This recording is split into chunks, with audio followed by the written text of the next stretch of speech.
नमस्कार, मैं हूं आपके साथ पूर्णिमा मिश्रा। हमारे खास प्रोग्राम क्या कहते हैं नरेंद्र मोदी में आज आपको सुनवाएंगे पीएम मोदी का वो ऐतिहासिक भाषण जो उन्होंने 29 जून 2017 को अहमदाबाद में दिया। अपने भाषण में प्रधानमंत्री ने कहा कि इतिहास भुला देने की कितनी बड़ी कीमत चुकानी पड़ती है, क्या कुछ खोना पड़ता है। अगर इस बात को समझना है तो मैं समझता हूं कि श्रीमद राजचंद्र जी के व्यक्तित्व से हम भली भांति समझ सकते हैं कि उनको भुलाकर हमने कितना कुछ गंवाया है। इतिहास भुला देने की कितनी बड़ी कीमत चुकानी पड़ती है।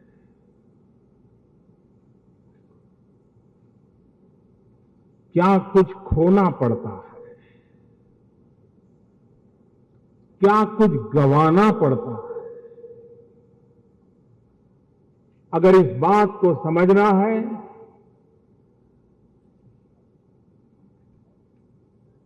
मैं समझता हूं श्रीमद राजचंद्र जी के व्यक्तित्व से हम बहुत भली भांति समझ सकते हैं कि उनको भुला करके हमने कितना गंवाया है।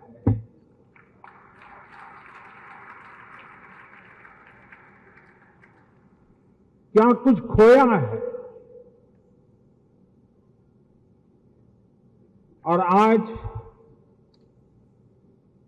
ये बहुत ही सुभग योग है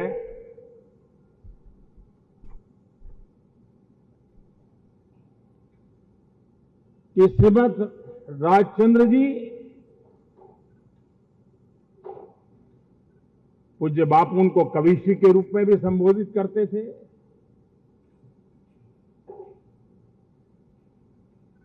उनके 150 वर्ष और जिस तपोभूमि से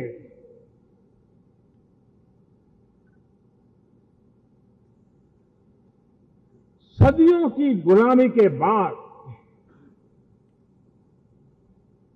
भारत की अंतर चेतना को जगाने का एक पवित्र कार्य हुआ, उस साबरमती आश्रम का शताब्दी पर्व।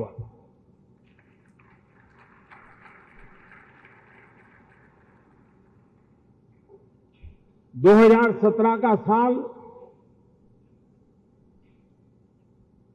अनेक रूप से महत्वपूर्ण है। यही वर्ष था जब देश में पहला सत्याग्रह का बिगुल बजा चंपारण की धरती पर, और उसका भी ये शताब्दी का वर्ष है।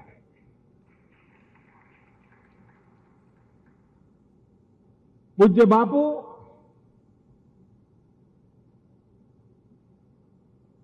उन्नीस 1915 में भारत वापस आए थे अफ्रीका से, और 2015 में जब उनका शताब्दी का वर्ष था तो भारत सरकार ने पूज्य बापू के भारत आगमन की उस शताब्दी को भी इसी गुजरात में गांधीनगर में महात्मा मंदिर में दुनिया भर के प्रवासी भारतीयों को बुला करके उस अवसर को मनाने का प्रयास किया था।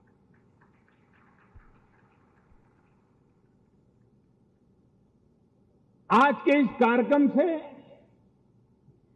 देश के बहुत लोगों को जो गांधी से जुड़े हैं, जो गांधी के अभ्यासु हैं, उनके लिए श्रीमद राजचंद्र जी का नाम परिचित है। लेकिन एक पूरी पीढ़ी है जिनके लिए श्रीमद राजचंद्र जी का नाम नया है। दोष हम लोगों का है कि हमें इन महापुरुषों को पीढ़ी दर पीढ़ी याद रखते रहना चाहिए, लेकिन हम कुछ न कुछ ऐसे गलत रास्ते पर चल दिए कि हमने उन्हें भुला दिया। इस सरकार की कोशिश है किस महान राष्ट्र के महान सपूतों का, महान परंपराओं का, महान इतिहास का निरंतर स्मरण बनता रहे, इतिहास की जड़ों से हम जुड़े रहें और नए इतिहास रचने के लिए, पराक्रम के लिए तैयार होते रहे, ये इस मकसद से हमें आगे चलना है।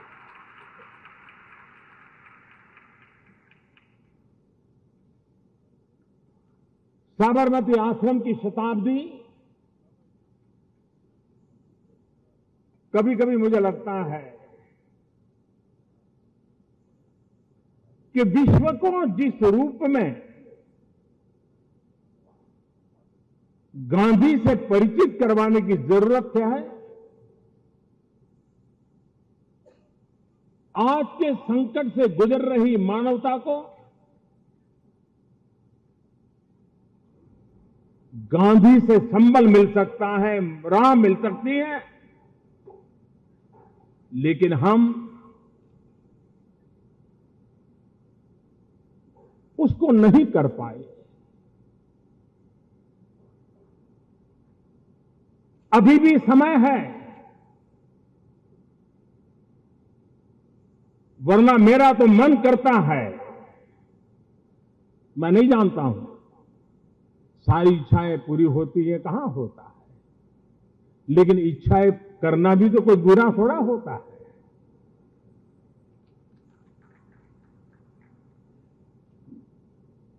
कभी कभी मन करता है कि यूनाइटेड नेशंस, जिसका निर्माण शांति के लिए हुआ, प्रथम और दूसरे विश्व युद्ध की कोख से यह विचार पैदा हुआ, जिसने संस्था का रूप लिया। अगर हमने गांधी को विश्व की शांति के लिए एक मसीहा के रूप में जन मन तक स्थिर करने में सफलता पाई होती, तो यूनाइटेड नेशन का सेक्रेटरी जनरल जो भी बनता, वो बनने के बाद सबसे पहले साबरमती आश्रम आता,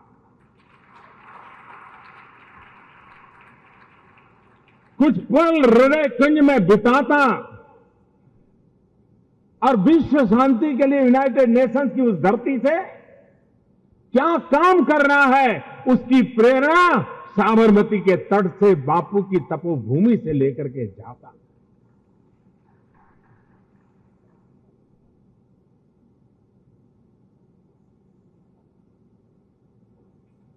लेकिन मेरी आत्मा कहती है, आज नहीं तो कल, कभी न कभी तो ये होगा।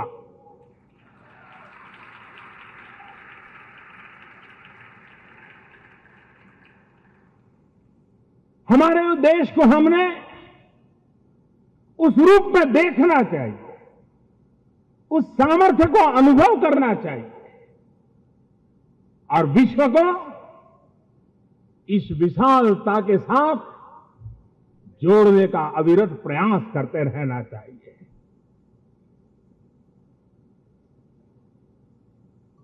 श्रीमद राजचंद्र जी, जैसा गुरुदेव राकेश जी कह रहे थे, महात्मा गांधी को दुनिया की बड़ी बड़ी हस्तियां मिलने आती थी। आजादी के लिए दुनिया के बड़े बड़े लोगों से वो बात करते थे। लंबे चौड़े 6 फुट 6.5 फुट ऊंचाई वाले, चिकनी चपटी गोरी चमड़ी वाले, लेकिन दुनिया का कोई व्यक्तित्व गांधी को प्रभावित नहीं कर पाता।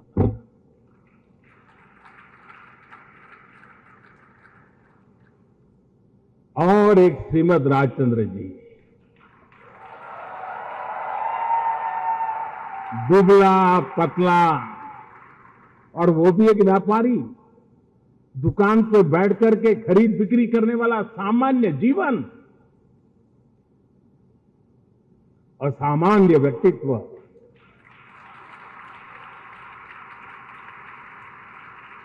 और गांधी में और श्रीमद रामचंद्र जी की उम्र में भी ज्यादा फर्क नहीं था, 2.5 साल का सिर्फ फर्क था। उसके बावजूद भी श्रीमद रामचंद्र जी के व्यक्तित्व की वो कौन सी विशालता होगी, वो कौन सी गहराई होगी, वो कौन सी ताकत होगी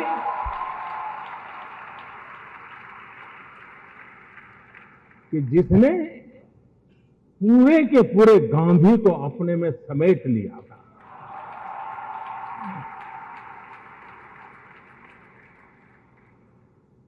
मेरा ये सौभाग्य रहा, मैं बवानिया गया था जहां श्रीमद रामचंद्र जी का जन्म हुआ, उनके पूर्वजों की जगह है, और मैं उनके परिवारजनों का आभारी हूं तो जिस प्रकार से उस स्थान को संभाला है। और वहां से जाने के बाद मैंने शिक्षकों से कहा था कि जब भी आप सौराष्ट्र में कहीं यात्रा के लिए जाते हैं, कुछ पल बवानिया जरूर जाइए।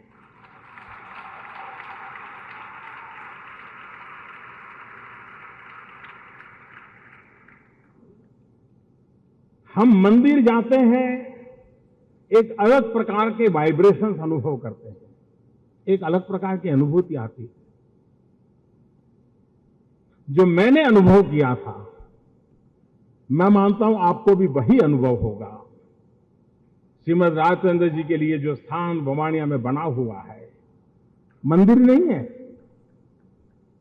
एक स्थान है, लेकिन अंदर जाते ही आपको एक आध्यात्मिक चेतना के वाइब्रेशंस की अनुभूति है।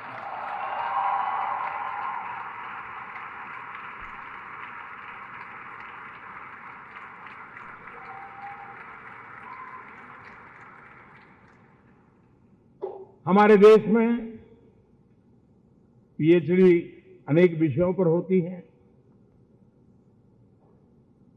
अनेक महापुरुषों की कविताओं की गद्य पद्य रचनाओं पर पीएचडी होती है। लेकिन मैं चाहूंगा कि श्रीमद रामचंद्र जी के जब 150 वर्ष मना रहे, तब विशेष करके गुजरात की यूनिवर्सिटीज और देश की यूनिवर्सिटीज भी श्रीमद रामचंद्र जी के जो लेखनी है, उनके कथन है, क्यों न उस पर पीएचडी करें।